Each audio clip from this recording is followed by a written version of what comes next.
What's going on, guys? So today in this episode we're going to be giving the baby king cobra an upgraded cage. He is growing quite a bit, so I'm going to move him into a little bit larger cage, but it's still a little tall, so if he wants to climb he can. This cage was sent to me off of the Amazon wish list. Unfortunately, I don't know who sent it because there wasn't a little gift card inside of it. So whoever did send me this cage, big thank you. I do appreciate it. It is different than all the other cages. I actually filmed a complete video on the unboxing and setting up of this cage. I haven't decided if I was going to post it on YouTube or not, so let me know if you guys want to see that video in the comments below. But yeah, so this is going to be the new baby king cobra cage. We're going to set it up, we're going to move him in it.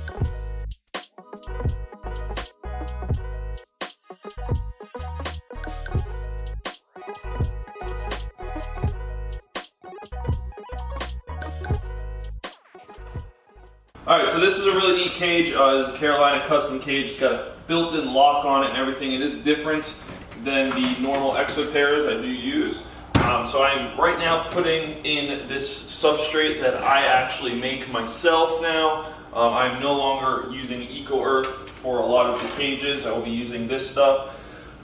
This is actually also what I've been using in my bioactive setups as well. So I will be putting bugs in here for the king cobra because they will eat his discards out of his cloaca. But no, this stuff holds moisture pretty good. That's kind of important to baby king cobras. So go ahead and move that around. But this stuff's pretty cool. It's got broken up leaves, sphagnum moss, coal, all different types of stuff. So it's really, really good for the snake. So now that I got the bedding in there, we're gonna go catch him up, take out some of his stuff and put it in here as well, and set him in there. So right now he is in an 18 by 18 deep by 24 tall cage. When baby king cobras are babies, they are very arboreal. They like to climb, they hide from other snakes. But this particular guy hasn't been climbing too much, so we're going to be taking him out of here and putting him in the other cage, which is the same size as this one, but it lays down on its side, so it's 24 long by 18 by 18. So we're going to go ahead and take him out of here. I got to take all this stuff out of here and put it in the new cage as well. Now he is starting to shed finally, which is quite nice. I've been waiting for him to do that for a little while now. So his color is going to change here after he sheds. Oh, he's actually in shed right now. Perfect. So I do want to be very calm with him if I can.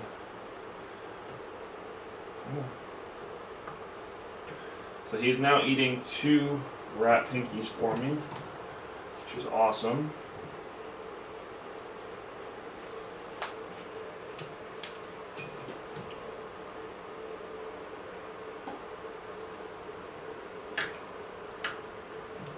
Oh, don't death roll, you're okay. So put him in there. I'll take a better look at him here in a little bit when he's in the new cage. But I'm going to leave him here for right now. I got to take all this stuff that's in here so I can use it in the new cage as well. Alright, so he likes this log a lot. This is the one he usually tends to hide in. So I've been laying this one down so it's nice and comfortable for him. So we're going to go ahead and just kind of stick that one right there. This one I usually lean up against it. So just giving him some stuff too, if he still does want to climb, he can still climb. But then again, like I said, he hasn't really been climbing all that much lately. So Summer pointed this out the other day, that this looks like weed leaves.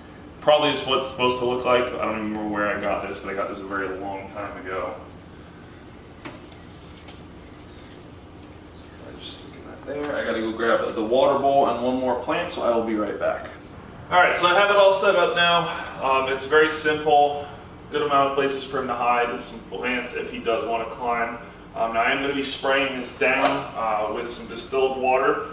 This is going to be a semi-bioactive setup. There will be bugs in it. There's not going to be live plants or anything like that in it, but the bugs are there just to help clean up the mess after he eats. So this is a pretty cool little thing. You don't want to give baby kings cages that are too big because it will stress them out. They're going to fear that predators are going to come. So a nice little hide like this is relatively good for them. So just going to go ahead and give this a nice little spray down. Because he is also in shed, I want to keep the humidity up. Humidity is a very important part for baby king cobras. If the humidity is not just right, they will die. Pretty simple. So, this little guy is doing fantastic. So is the one that is at my sister's house as well. She just told me the other day it ate another little mouse. So that is a very good thing. All right, so nice and sprayed down. Now that it's nice and humid, we're gonna go ahead and grab the snake. All right, so it's very important too, another thing with baby king cobras, that they get the right water, because if you give them tap water or well water or anything like that, there's still chemicals in that water that are potentially bad for the snake. Now, they're very, very sensitive snakes, king cobras, with how intelligent they are, so it's very important to make sure that you have the right caging, the right water, the right humidity, the right lighting, all that stuff for them. So, now that the setup's all done, he's got some nice distilled water in there for him. We're gonna go ahead and take him out and put him in there. I'm gonna come see your new cage.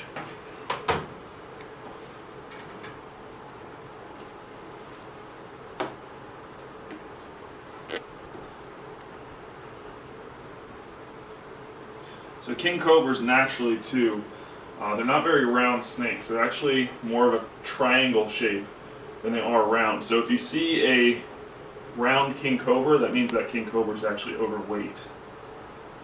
The coral cobra's checking him out like, what are you? Yeah, you can actually see him now. So he's popping his head out over here now, exploring his nice little cage. Maybe I'm not going to feed him because he is in shed, so we'll wait for him to shed and I'll do another video feeding him. But yeah, so nice little setup for him. I still need to add the bugs. I've been culturing my own bugs. So I'm going to close this up. We're going to go ahead and get the bugs for him. Put them in here. Alright, so I do have a couple leaves that I am also putting in here. Now the leaves are for the bugs, so that when they start actually decomposing, the bugs will also eat them. There is broken up leaves mixed into the bedding as well, so that already kind of started that process. Just give them a nice little spray down. But it also gives the bugs some cover as well.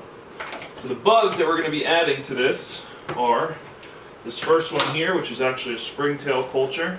So you're not going to be able to see them on camera, but there's tiny little white bugs in here that are actually really good for eating fungus and mold, stuff like that, which are called springtails. They're really cool little bugs. So what I'm going to do here is add some water.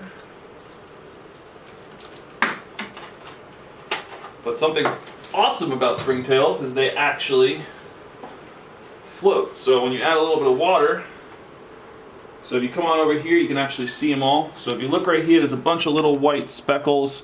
Those are all springtails. So this kit's doing pretty good because this is just a corner of them. But yeah, they pretty much look like little white fleas. Alright, so I'm just going to very simply take this and just dump some in there. And that's it. Now there's springtails in there. There is, like I said, charcoal in there. That's what they lay their eggs on, all mixed up in that bedding, so they can continue to breed inside of this cage. Now in this box right here, this one's a little bit bigger, as you can see. I have tropical white dwarf isopods in here. So what I need to do is just move some of this leaf litter around. There they are. So this is another culture kit. Let me see if I can. So somewhere in my hand, there's one right there. Little tiny white isopod. Pretty cool. So there's a bunch of these little guys in here. They've been breeding, laying babies, doing all types of stuff. So I just need to find a good handful of them and go ahead and also drop them in here as well. So there's some more.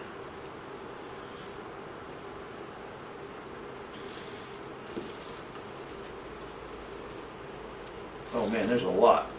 This is awesome. So when your bugs are breeding, that's a really good sign. They're part of a huge part of the bioactive system. So I also have food that I will be putting in here, since this is not a full bioactive system. There's no food for them in here quite just yet. So I have some other food that I will put in here for them so they can start eating and munching on that if they want. Until he decides to use the bathroom, that is. Awesome. So now that this system is a little mini bioactive system, hopefully he will do really well in here. Like I said, he's going to go in the shed here in a little bit. But yeah, that's pretty much it. That's the new little baby king cobra enclosure. Hopefully you guys enjoyed it. Again, I did do the whole boxing or unboxing of this cage and setting it up. I did a video for it. Let me know if you guys do want to see it. But that's going to be it for this video. Hopefully you guys enjoyed it. Subscribe if you're not already. Smash that like button if you haven't already. And I will see you guys in the next video. Big thank you to my Patreons. You guys are awesome. Big thank you to you guys for watching. I do appreciate it. Huge thank you to whoever it was that got me this cage. Again, I don't know who it was because a little gift card thing wasn't sent with it. But thank you again. I do appreciate it. So the king cobra is now living in there. Hopefully that makes you happy as well. So I will see you guys in the next video. Like always, bye.